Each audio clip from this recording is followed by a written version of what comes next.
responsibility.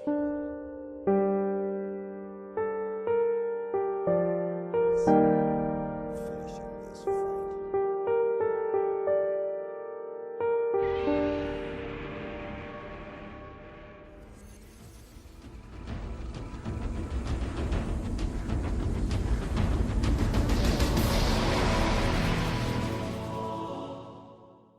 November 15th, 2001.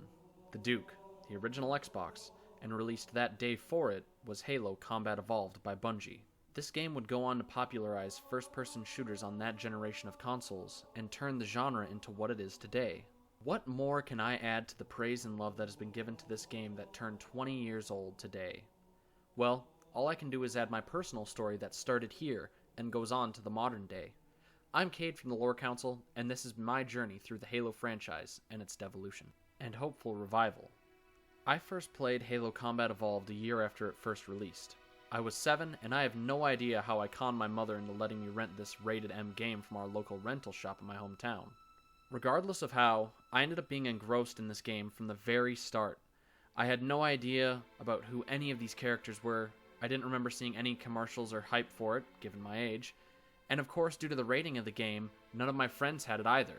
I remember shooting my way on easy through the first wave of Covenant in the corridors of the Pillar of Autumn as this giant green man, and being able to take shot after shot from these blue plasma weapons that the enemies had. While watching out for plasma shots, I also had to be on the lookout for these blue grenades that would explode as well. And after I boarded the lifeboat, I was amazed again. After landing on a big ring floating in space and having a wide open area to start in after leaving the cramped and claustrophobic lifeboat. Of course, the game is fairly easy to follow, and I made my way through the second level as well. I'll spare you the details of my playthrough through the next couple of missions, and just say that the levels are all very well designed and flow nicely together, and that the banter of the Marines with you can still make me chuckle as an adult. I'll skip ahead to the infamous mission 343 Guilty Spark. This mission brings you into a dark, foggy swamp with subtle things that are off that I didn't notice until I was a teenager. This mission brings about the twist that all Halo fans know about. The Flood, in all their space zombie horror. And horror it was. I quite literally had a Flood-themed nightmare days after playing this, and it stuck with me for a very long time. You find out that the Flood are a galaxy-threatening menace, blow up the ring that threatens to destroy all life in the galaxy, and escape. This is the Halo campaign that started it all. All of this story and blasting aliens was anchored as well by the mammoth soundtrack by Marty O'Donnell, who would go on to compose for all the Bungie Halo games. Now, I would be missing out if I didn't take out time to point the multiplayer aspect of the game as well. I spent tons of time playing this game with my friends on split screen, and now with MCC I can go back and play it as well. It's by no means the most balanced multiplayer ever, but damn if it is not fun to play with your friends. But of course, the hype for this game would be topped. But what on earth could possibly hope to top Halo CE? Well, Halo 2 of course. This is the first Halo game that I remember being hyped up for and seeing ads for as well. And man, was I disappointed that I would have to wait to get my hands on it. But wow, when I did get it, I couldn't put it down.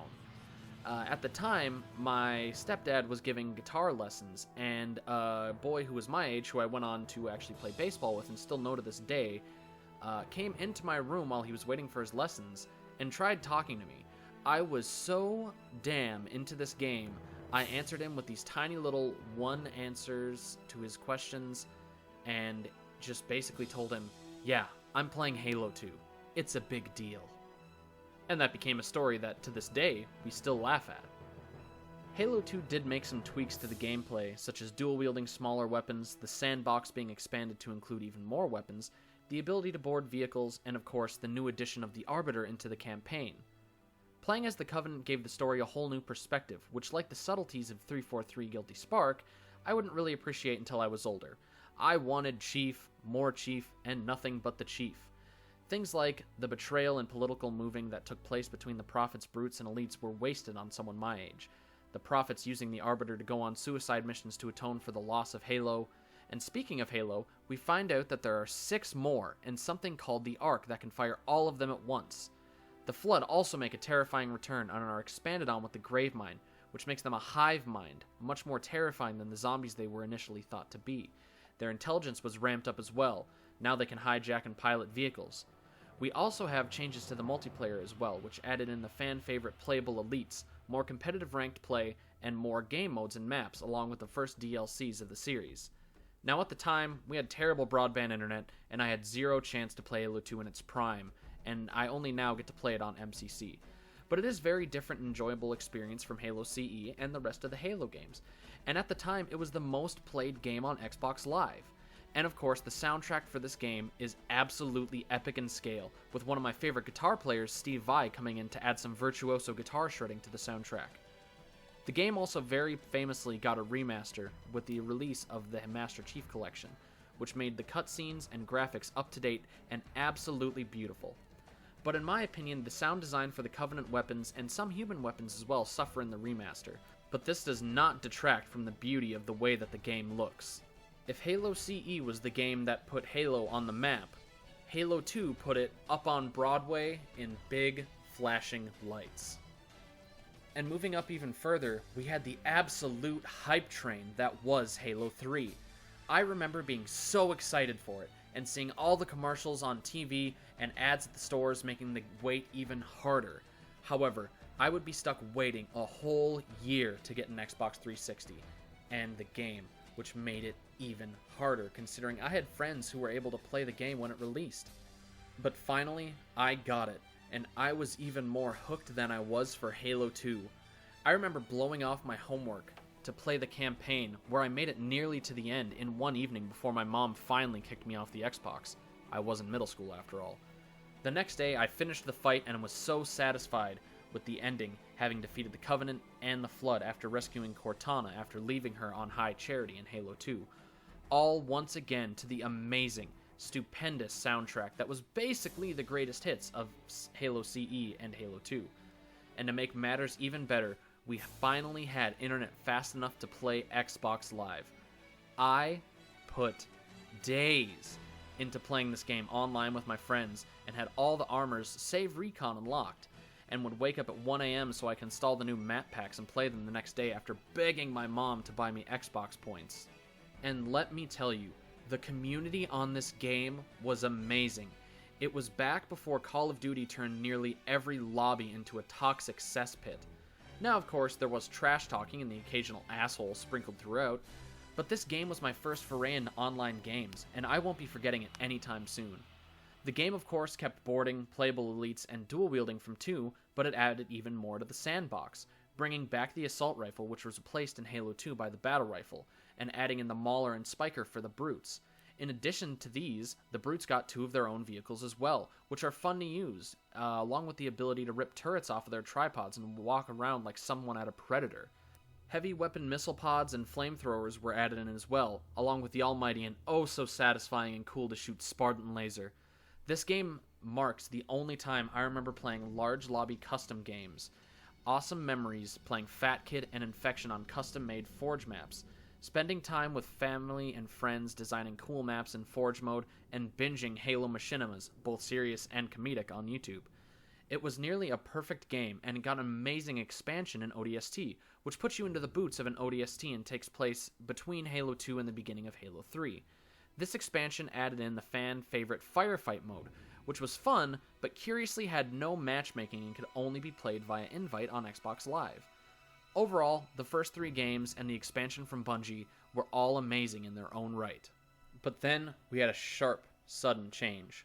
Bungie announced a prequel to Halo CE taking place during the fall of Reach, and I was immediately back on the hype train. By this time, I was bouncing back and forth between the multiplayers of Call of Duty and Halo, the 2 rival franchises, but Halo was always going to be my go-to, and man was I excited for Halo Reach. I remember going absolutely crazy because our internet went out when I was trying to download the beta, and as soon as I started playing Halo Reach, I loved it. And months later, when I got the full game and got to play the full breadth of the multiplayer, I absolutely loved it. I ended up making it to the rank of Commander Grade 1, which was smack dab in the middle of the ranks. And there were steps forward and backwards in the innovations of the multiplayer. Dual wielding was removed and has yet to be seen in another Halo game. The game also released with less maps than its predecessor and relied on developer-made Forge maps and map packs, which were generally underwhelming. The game also added in the controversial armor abilities that I don't think were overall a good addition. On top of this, the vehicles were overly fragile and many could be destroyed by the basic DMR, or even more quickly dismantled by the sniper rifle. On the other hand, we had great additions like the Revenant and the Falcon, which should definitely return in the future, and with the multiplayer we had the most amazing, and still to be topped, still to this day, talked about, Halo Reach armor customization. You could spend hours picking your armor from head to toe, as well as playable elites making a return, albeit in a less customizable way. But overall, the multiplayer for Halo Reach was very divisive, with some like myself not being big fans of it, and others hailing it as the greatest of the franchise. On the campaign side, we got to see for the first time in-game what the Fall of Reach was like, and while it did contradict the original Fall of Reach novel, I think the game shows a much, much better version of events. And normally I like to stick with novels, but given the fact that the Halo series started with video games, we should go off of what the games say. But that's my opinion. The Fall of Reach novel is still really, really good though. We get to follow ourselves, Noble Six's adventure, which was really cool considering this is the first time we had a customizable main character in a Halo game. Now the campaign had you following the adventure of Noble Team as they make their ill-fated attempts to defend the planet of Reach. You get to know each member of the team besides June and Emil fairly well, and while they aren't overly deep or complex characters, it is very interesting seeing their story play out, and it's an amazing story. It's a very tragic story. It's a very depressing story. You, as Noble Six, fight against wave after wave of Covenant troops, saving Marines and civilians along the way, and you even get a cool little cameo from Buck from ODST as well. Overall, the campaign is absolutely amazing. And going back to Forge, which was introduced in Halo 3, Halo Reach took Forge and sprinted away with it. The Forge mode on Forge World was absolutely amazing. Tiny little details. People could make complete recreations of old Halo maps like the devs did with Blood Gulch. They could build their own crazy awesome fortresses, which my friends and I would do, and it was awesome to play Capture the Flag and Assault on these new maps that you were able to just create basically from scratch. Pretty much everything that wasn't a big rock wall or the water or grass was able to be forged, and it was amazing. People made recreations of Galactic Star Destroyers. I had a map I had downloaded that was actually a recreation, mostly from the outside, of the Pillar of Autumn, and just the fact you were able to make these in the game without any modding was absolutely awesome.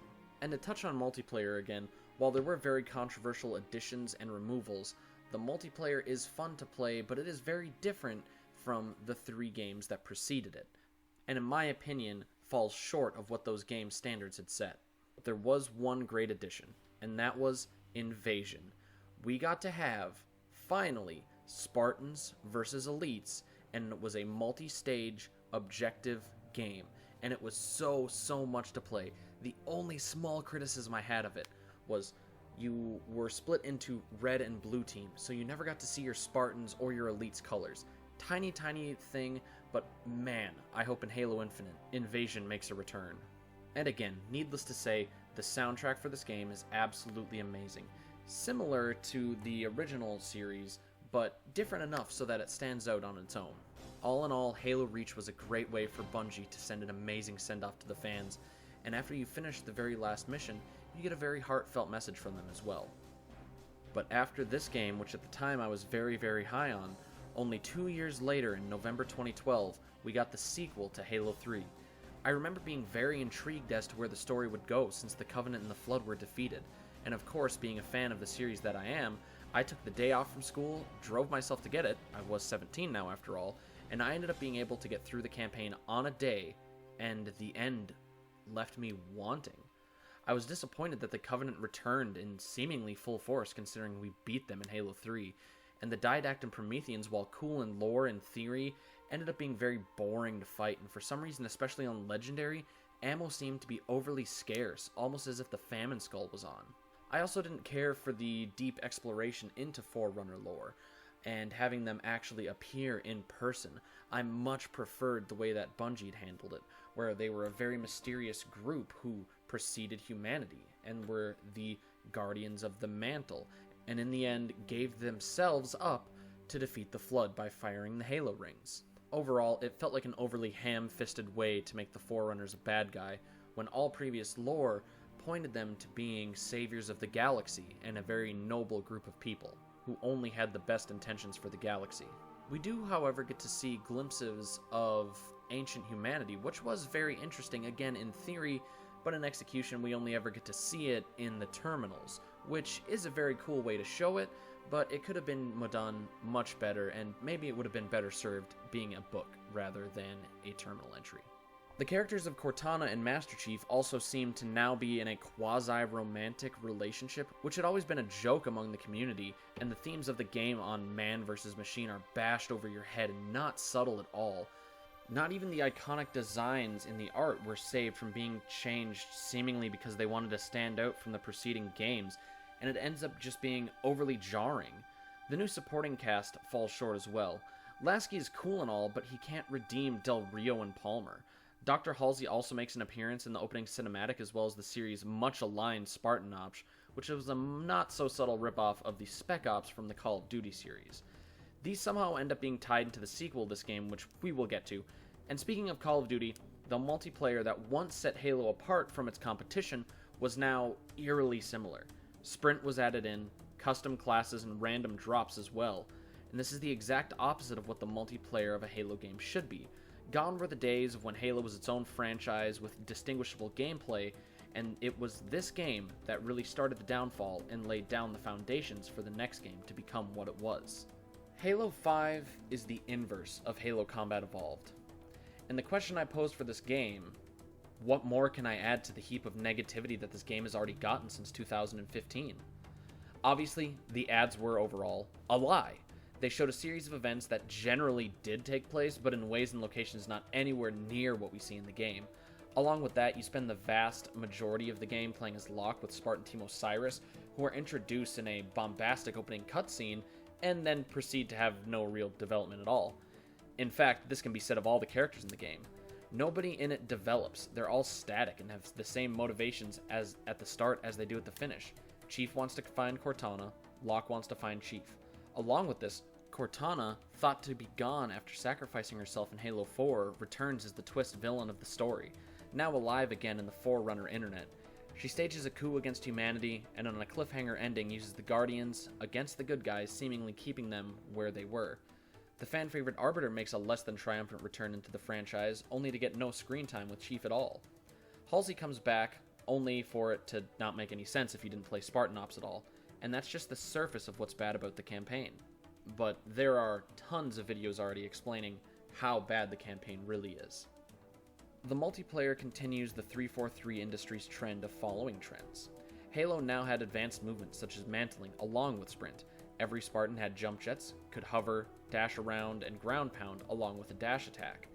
The maps felt overly large to accommodate sprint, and all the weapons seemed to have hit scan and were very unsatisfactory to use. The game had to go through years of patches before the majority of community deemed it playable or even good, which left us all wondering, what can possibly follow Halo 5? Well, what will be following it is Halo Infinite, set to be the final game for Master Chief. From the initial tease to gameplay months before its release, we are all hoping and praying that the game, especially the campaign, will be great. There have been glimpses of hope and good things being said, and while I myself haven't experienced anything that has been released yet, I have heard mostly good things coming out of it. The campaign especially is looking promising, with a return to what seems to be the classic art style besides a few weapons, new additions to the sandbox, a return to Reach's armor customization, which would be amazing after what we got in Halo 4 and 5, and hopefully, after more than a decade, a campaign worthy to follow the original 3 games. And with this positivity does come some negatives. The initial gameplay that they showed was terrible looking, and the very famous Craig, which has now become a meme, is something that's being supported and being made a joke of, but in my opinion really shouldn't be. Mountains looked like Minecraft mountains, and overall the graphics weren't looking great. But again, it was an alpha, so I'm not going to malign too hard on that. and from other videos that I've watched, there appear to be some balancing issues. But because of the testing that the community was able to do, hopefully that will be sorted out.